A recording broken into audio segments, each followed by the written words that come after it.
So hello student, welcome to this video. चलिए हम देख लेते हैं यहाँ पे पॉलिटिकल साइंस कक्षा 11वीं के छात्रों का अर्धवार्षिक के लिए प्रश्न पत्र।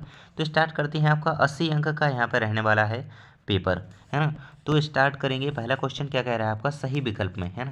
पहला क्वेश्चन है, भारतीय संविधान पूर्ण रूप से कब लागू हुआ। तो 26 जनवरी सन 1950 को आपका संविधान पूर्ण रूप से लागू हो चुका था भारत का अपना, है ना। अगला क्वेश्चन है, जनता और सरकार के बीच एक कड़ी के रूप में कार्य करता है। तो वो सरकारी अधिकारी होता है, सरकारी अफसर, है ना। तो यहाँ पे सरकार और जनता के बीच में सरकारी एक कड़ी के रूप में कार्य करता है सरकारी अधिकारी। अगला क्वेश्चन है आपका, लोकसभा को भंग करने का अधिकार किसके पास है। तो केवल राष्ट्रपति ऐसा सदस्य है भारत का जिसके पास लोकसभा को भंग करने का अधिकार होता है। तो यहाँ पे राष्ट्रपति आंसर याद रखेंगे, है ना। अगला क्वेश्चन है आपका, समानता की अवधारणा में शामिल है। तो संरक्षणात्मक भेदभाव आंसर याद रखेंगे। अगला क्वेश्चन है, भारत में नागरिकों को कौन सी नागरिकता प्राप्त है। तो एक हरी नागरिकता प्राप्त है भारत में नागरिकों को। अगला क्वेश्चन है आपका, किस आधार पर भारत एक धर्मनिरपेक्ष राज्य है। आगे ऑप्शन 3 है अगले पेज में, लेकिन यहाँ पे आंसर जो है आपका सही यही आंसर है। तो भारत में धर्म के आधार पर कोई भेदभाव नहीं है। तो इस धर्म पे भारत को धर्मनिरपेक्ष इस बात पे भारत को धर्मनिरपेक्ष राज्य कहा जाता है, क्योंकि यहाँ पे भारत में धर्म के आधार पर भेदभाव नहीं होता है ना। देखिए आगे बढ़ते हैं हम यहाँ पे। अगला क्वेश्चन है आपका, रिक्त स्थानों की पूर्ति कीजिए। 7 अंक की रहेंगे। पहला क्वेश्चन है, मतदान की आयु कितनी है। 18 वर्ष है। अगला है, निर्वाचन में निर्वाचन क्षेत्र को काम करने के लिए खालिस्तान आयोग है। तो परिसीमन आयोग है यहाँ पे, परिसीमन आप आंसर भरेंगे सेकंड में। अगला क्वेश्चन है आपका, अस्पृश्यता अनुच्छेद 17 में है। तो 17 आ जाएगा थर्ड का। प्रजातंत्र में सर्वोच्च सत्ता किसके पास है, जनता के पास, जनता है। अगला है, मानवाधिकारों की सार्वभौमिक घोषणा खालिस्तान ने करी थी। तो यूएनओ ने की थी, यूएनओ आंसर याद रखेंगे आप। इसके बाद है, धर्मनिरपेक्ष राज्य खालिस्तान समर्थन करता है। तो धार्मिक स्वतंत्रता का धर्मनिरपेक्ष राज्य क्या करता है कि धार्मिक स्वतंत्रता देता है भाई। जो व्यक्ति जिस धर्म का है वह उसकी उपासना कर सकता है, उसे कोई उसमें व्यवधान नहीं पैदा कर सकता। तो यहाँ पे धर्मनिरपेक्ष धार्मिक स्वतंत्रता इसका आंसर रहेगा। अगला है, संविधान सभा की प्रथम बैठक। तो 9 दिसंबर सन 1946 को हुई थी संविधान की प्रथम बैठक, आंसर याद रखेंगे। अगला क्वेश्चन है आपका, सत्य असत्य का चयन कीजिए। यहाँ पे पहला क्वेश्चन है, संविधान सभा के स्थायी अध्यक्ष सच्चिदानंद सिन्हा थे। तो यहाँ पे असत्य हो जाएगा, स्थायी अध्यक्ष नहीं थी। कार्यपालिका नीति निर्माण में भी भाग लेती है। तो यहाँ पे इसका सत्य हो जाएगा। उपराष्ट्रपति को हटाने का प्रस्ताव केवल राज्यसभा में ही, केवल राज्यसभा, सही है। अगला है, भारतीय संविधान में अवसरों की समानता है।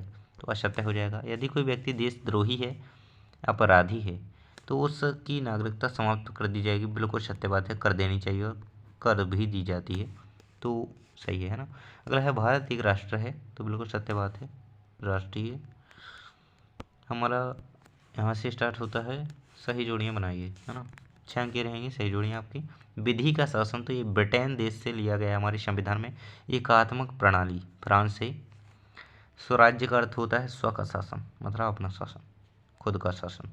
राज्यसभा का पदेन सभापति उपराष्ट्रपति होता है। सामर्थ्य की समानता, तो ये अमर्त्य सेन की अवधारणा है। और प्राथमिक शिक्षा का अधिकार अनिवार्य शिक्षा। इस प्रकार से आप सभी के आंसर इनके याद रखेंगे, है ना। तो अच्छी तरीके से आपको इन्हें याद रखना है।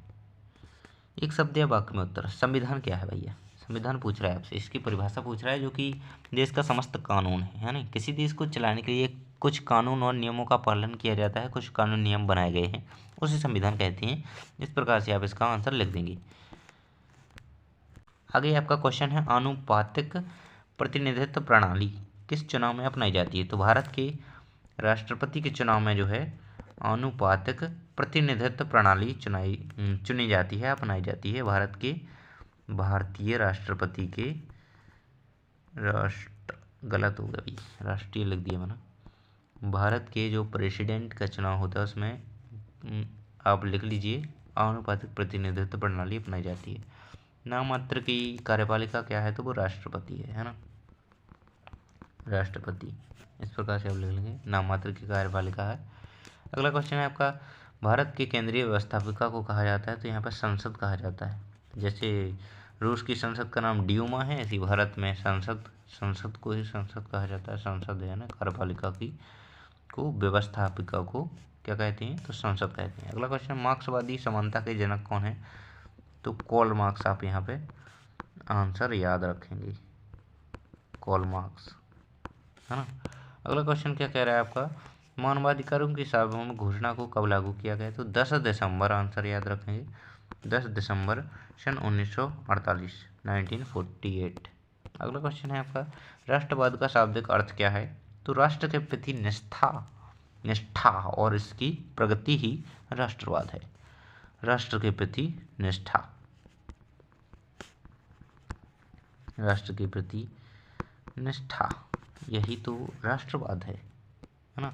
तो आगे के क्वेश्चन के आंसर आपको प्रॉपर वीडियो में मिल जाएंगे, जो कि डल चुका है चैनल पर, जाकर के जल्दी से देख लीजिए। थैंक्स फॉर वॉचिंग, मिलते हैं अगले वीडियो में।